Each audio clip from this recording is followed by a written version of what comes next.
नमस्कार, स्वागत है आपके मेरे YouTube चैनल विशुटी करियर के अंदर। मैं Anshul Tiwari, NEET expert counsellor. आज फिर एक बार राजस्थान को लेकर के कंप्लीटली बात करेंगे।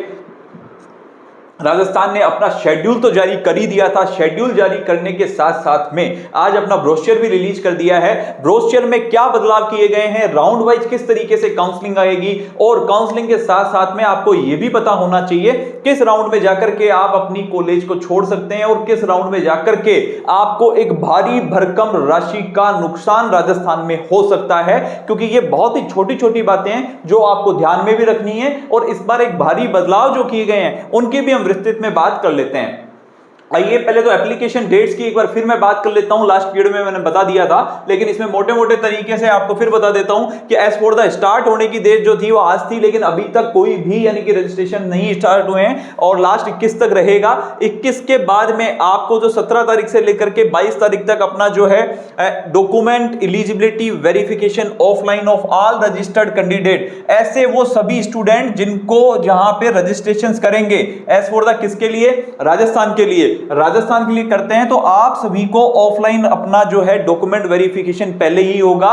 17 तारीख से लेकर के 21 तारीख तक आपको डेट मिलेगी कि किस तारीख को आपको आना है। आपको सेंटर उपलब्ध होगा कि कौन सा सेंटर आपको अवेलेबल करना है। वहां पे जाकर के आपको सारे ओरिजिनल डॉक्यूमेंट्स के साथ में जो भी आपके ओरिजिनल डॉक्यूमेंट हैं वो और उसकी 2 कॉपी ऑफ सेट आपके पास में होना चाहिए। ये आपको सेंटर में जाना पड़ेगा, इंक्लूडिंग ऑफ द पीडब्ल्यूडी, जो कि पीडब्ल्यूडी वाले हैं, डिफेंस पैरामिलिट्री में हो गए या एनआरआई हो गए, at once of the centre selected by the candidate during registration. ये रजिस्ट्रेशन के टाइम पे आपसे पूछा जाएगा कि आपको कौन सा सेंटर कहां पे चाहिए, जो आपके नियर अबाउट सेंटर हो, क्योंकि 16 सेंटर की बात है कि 16 सेंटर दिए गए बताए अलग अलग एरिया में। भरतपुर वालों के लिए अलग है, राजस्थान में जयपुर के लिए अलग है, तो वो सेंटर्स वाइज आपको चूज करना रहेगा कि कहां कहां पे आपको कौन कौन से सेंटर यहां पे देखने को मिलेंगे। तो ये चीज हो गई एक अलग, क्योंकि ये बहुत ही बड़ा है, यानी कि इस बार बदलाव किया गया है कि वेरिफिकेशन ये पहले ही करवा रहे हैं। तो वेरिफिकेशन का आपको ध्यान रखना है कि आपको जाना ही पड़ेगा। अगर आप वेरिफिकेशन पे नहीं जाते हैं तो आपके डॉक्यूमेंट वेरीफाइड नहीं होंगे, ऐसी कंडीशन में आपको काउंसलिंग में बैठने ही नहीं दिया जाएगा। तो वो चीज भी आपको ध्यान रखनी है। Publishing of the provisional merit जो है वो 23 तारीख को रिलीज कर देंगे। मेरिट लिस्ट जो है स्टेट वाइज जो आएगी वो 24 तारीख को आएगी, और publishing of provisional merit list PWD, NRI और डिफेंस के जो बच्चे हैं उनकी 24 को ये लोग रिलीज करेंगे। सिक्योरिटी अमाउंट और उसकी भी अपन जो है बुकलेट में बात करेंगे, क्योंकि यहां पे हम आपको एक एक टॉपिक एक एक यानी कि पॉइंट टू पॉइंट बात करेंगे। आज कितने नए कॉलेज ओपन हो गए हैं उनके ऊपर भी बात करी जाएगी, क्योंकि नए कॉलेजों को लेकर के कयास था कि सर कितने आने वाले हैं, तो वो भी इस बुकलेट के अंदर इन्होंने जारी कर दिया है कि कितने नए कॉलेजों को मान्यता दी गई है। तो ये टॉपिक जो था आपका क्लियर है। अब अपन बात कर लेते हैं एज फॉर द यहां पे लेकर के अपने इंफॉर्मेशन बुकलेट की, क्योंकि इंफॉर्मेशन जो बुकलेट है ये आपके लिए काफी मायने रखेगी। इसमें एक एक चीज जो है, ये लंबा वीडियो जाएगा, तो वीडियो के अंदर आपके मैं सारे डाउट जो है वो कंप्लीट आज कर देता हूं। नए कॉलेजों को जो था कि कितने नए कॉलेजों को मान्यता दी गई है, तो आ जाइए नए कॉलेजों के ऊपर। नए कॉलेज में मात्र आपको एक मेडिकल कॉलेज जो है झुंझुनू का, उसमें मात्र 42 सीटें इन्होंने दी है एज फॉर द राजस्थान में। वो भी उनमें से 8 सीटें ऑल इंडिया कोटे में चली गई और 42 सीटें जो हैं वो आई है अपने यानी कि नए कॉलेज के तौर पे। एक नुकसान इन्होंने ये कर दिया कि गीतांजलि मेडिकल कॉलेज में जो 10 सीटें हुआ करती थी गवर्नमेंट की, वो भी हटा करके मात्र 1 सीट इन्होंने गवर्नमेंट की यहां पे दी है, जो भी यानी कि इन्होंने एहसान कर दिया कि एहसान के तौर पे अपने को गीतांजलि वालों ने एक जनरल की एक और सीट गवर्नमेंट फीस के तौर पे इन्होंने यहां पे शो ऑफ की है। नए प्राइवेट कॉलेजों की अगर मैं बात करूं कि नए प्राइवेट कॉलेज यहां पे और कितने आ गए, तो व्यास और सुधा एक 2 नए मेडिकल प्राइवेट कॉलेज को 100 सीटों की मान्यता यहां पे मिल चुकी है। एज फॉर द काउंसलिंग के अंदर ये दोनों पार्टिसिपेट करेंगे, तो ये भी हमें ध्यान में रखना है कि अगर हमें जाना है तो हम यहां पे भी इनको पार्टिसिपेट कर सकते हैं। ये बात हो गई वो। अब ये डेंटल के भी कॉलेज हैं, जो आप डेंटल में जाने वाले बच्चे हैं वो भी देख सकते हैं कि आरयूएचएस है आपके पास, एक गवर्नमेंट कॉलेज है, उसके अलावा महात्मा गांधी से लेकर के बाकी के जितने कॉलेज हैं वो डेंटल के कॉलेज यहाँ पे 1135 टोटल है। सीट मैट्रिक्स भी आप यहाँ पे देख सकते हैं कि 2031 तो आप 71 जो सीटें हैं वो गवर्नमेंट के लिए हैं, 1652 जो सीटें हैं आपके पास जनरल सीटें हैं, और मैनेजमेंट में इसकी जो सीटें 1096 सीटें मैनेजमेंट के लिए लेकर के हैं, जो कि प्राइवेट में भी है। प्राइवेट की सीटें हटा देंगे ना तो करीबन 700 750 सीट ही जनरल जो है वो यहां पे बचेगी। अब आगे नीचे अपन बात करें एक एक टॉपिक वाइज कि भाई आगे इन्होंने क्या दिया है, क्या यानी कि ये लेकर के चल रहे हैं और किन किन बातों को लेकर के हमें यहां पे काउंसलिंग में अपना ध्यान रखना है। एक तो एप्लीकेशंस के लिए, application all eligible candidate who wish to participate in the counselling process must register themselves through the above mentioned website. आपको पार्ट दोनों कंप्लीट करने पड़ेंगे, पार्ट 1 और पार्ट 2। तो ये एज फॉर द फर्स्ट है कि भाई आपको दोनों पार्ट को कंप्लीट करना है। अगर आप हमारे चैनल पे नए हैं तो आप हमारे चैनल को सब्सक्राइब कर लें, जिससे आपको कंप्लीटली डिटेल राजस्थान से रिलेटेड और अदर डिटेल आपको मिलती रहेंगी। और मेरे नीचे जो है आपको चैनल के साथ साथ में हमने टेलीग्राम लिंक भी डाल रखा है, वहां पे भी आपको सारी डिटेल राजस्थान की प्रोवाइड कराते रहेंगे। एलिजिबिलिटी क्राइटेरिया की मैं बात करूं तो एलिजिबिलिटी क्राइटेरिया जो इन्होंने दिया है वो कंप्लीटली जो एनटीए नीट के थ्रू था वो आपको देखने को मिलेगा। एज क्राइटेरिया 17 साल का है ही। और अदर एलिजिबिलिटी क्राइटेरिया ये भी बहुत बड़ा पॉइंट आता है कि जो यानी कि जिन्हें 10 साल हो गए हैं या जिनके पास में यहीं से स्टडी करी है तो वो बच्चे जो हैं वो यहां पे अपना फर्स्ट क्राइटेरिया भरेंगे। अगर जिन्होंने मतलब जिनकी ड्यूटी बाहर थी और डोमिसाइल तो है राजस्थान का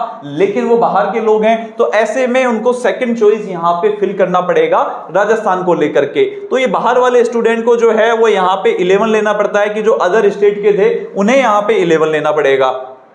तो ये हो गया एलिजिबिलिटी फॉर उनके लिए। एनआरआई वालों की मैं बात करूं तो एनआरआई के अंदर इन्होंने कोई बदलाव ऐसा किया नहीं है। एनआरआई में जो बदलाव इन्होंने किया है वो सीट्स को लेकर के किया है कि क्या सीट रहेंगी, कौन कौन से राउंड में आपको कहां इसमें जाना पड़ सकता है, तो वो चीज भी मैं आपको इसमें मेंशन कर देता हूं। ये एज फॉर द क्राइटेरिया की बात हो गई। नो रिजर्वेशंस जो है एनआरआई के अंदर आपको मेडिकल और डेंटल दोनों कॉलेजों में सीटों के ऊपर आपको रिजर्वेशन देखने को नहीं मिलेगा।